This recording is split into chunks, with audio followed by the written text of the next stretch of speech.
Hola, mi nombre es Jorge Nieto, estudiante de la Maestría en Neurociencias para la Educación. Hoy hablaremos de un tema muy interesante como lo es neuroreligión.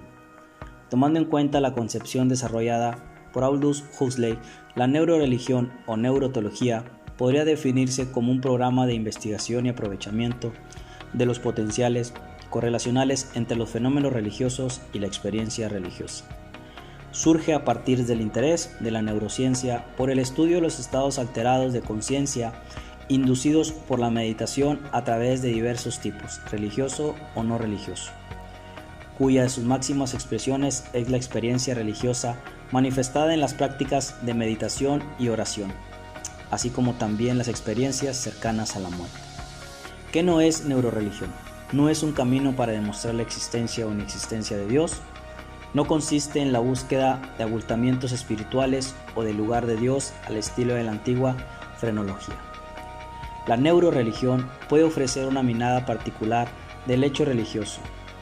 Por eso constituye una valiosa fuente de información en el orden a lo largo de un conocimiento más exhaustivo e integrador de la naturaleza humana. Algunas de sus características son la religión, religiosidad y espiritualidad. La religión es un sistema de la actividad humana compuesta por creencias y prácticas acerca de lo considerado como divino o sagrado. Religiosidad es un sentimiento que consta de una creencia nuclear, la existencia de un ser supremo, al que llamamos Dios, o algún otro término, con el que podemos comunicarnos a través de ciertas prácticas como la plegaria, la oración, la meditación. La espiritualidad es un grado de adaptación de una persona o un grupo de personas sobre el conjunto de creencias, pensamientos, conceptos, ideas, ritos y actitudes de naturaleza mística que se materializan en una sociedad. Neuroreligión y la práctica educativa. Las religiones no solo dirigen el fuero interno y espiritual de los individuos, sino que su sistema ético-moral se transforman rápida y fácilmente en un sistema legal que permea su actuar civil, político, social, económico, educativo y familiar. El papel de la educación y el desarrollo de la espiritualidad se muestran desde dos perspectivas teóricas que intentan explicar la espiritualidad más allá de la religión. Por un lado, aquella sustentada en la neurociencia que vincula la espiritualidad a las capacidades del cerebro. Por otro lado, la perspectiva holística que retoma el concepto de integridad y totalidad, recalcando la importancia de la dimensión espiritual para el desarrollo pleno de la condición humana. Ambas posiciones son vistas para superar y transformar las limitaciones de la sociedad en las que vivimos, donde lo material y la satisfacción de las necesidades biológico-corporales se asumen como un único medio para alcanzar la felicidad. La espiritualidad en la educación se configura en la realización personal y vocacional, que procede de la pasión y convicción por lo que se hace y por quienes se hace, así como la esperanza del poder de la educación para transformar. Tal y como lo afirma Maya 2013, la necesidad de un modelo educativo que atienda el desarrollo integral del ser humano y particularmente su esencia espiritual, no religiosa, aclaró, cobra una nueva importancia frente al agotamiento de un sistema de desarrollo individual y colectivo económicamente injusto y socialmente inhumano, brutal, alineado a crear personas y seres humanos íntegros que busquen una mejora continua en una sociedad. Procesos cerebrales involucrados en un cerebro religioso. La práctica religiosa meditativa intensa estimulan el centro de recompensa cerebral igual que la música, las drogas o el sexo. Las creencias religiosas, como cualquier otra, tienen su asentamiento en el cerebro. La espiritualidad sería una de estas tareas. No hay un circuito específico que la sustente, sino que emplea circuitos que combinan distintas funciones cognitivas y emocionales.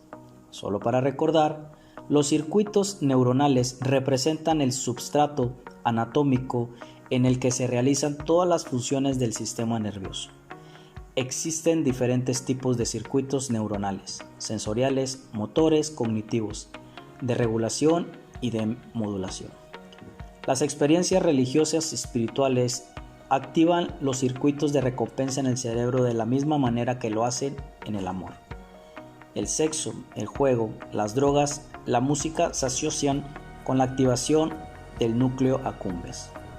Dentro de estos procesos cerebrales, el área ventral tegmental, también conocida como las neuronas del placer.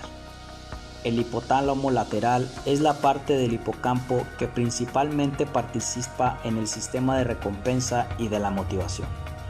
De todas las regiones cerebrales que se han relacionado con las experiencias religiosas, la que parece desempeñar un papel más cardial es la corteza prefrontal.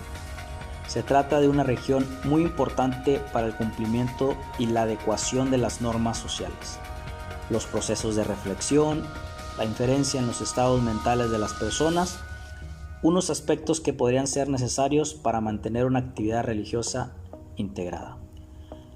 La corteza prefrontal media, una zona cerebral que se activa por acciones relacionadas con valoraciones, juicios, evaluaciones, razonamiento moral. Sería la encargada de hacer consciente a la persona en ese estado de sus sentimientos espirituales y de reportarle una experiencia emocional placentera. Los neurotransmisores, sustancias químicas creadas por el cuerpo que transmiten información desde una neurona a otra, como la serotonina, influyen en el nivel de espiritualidad.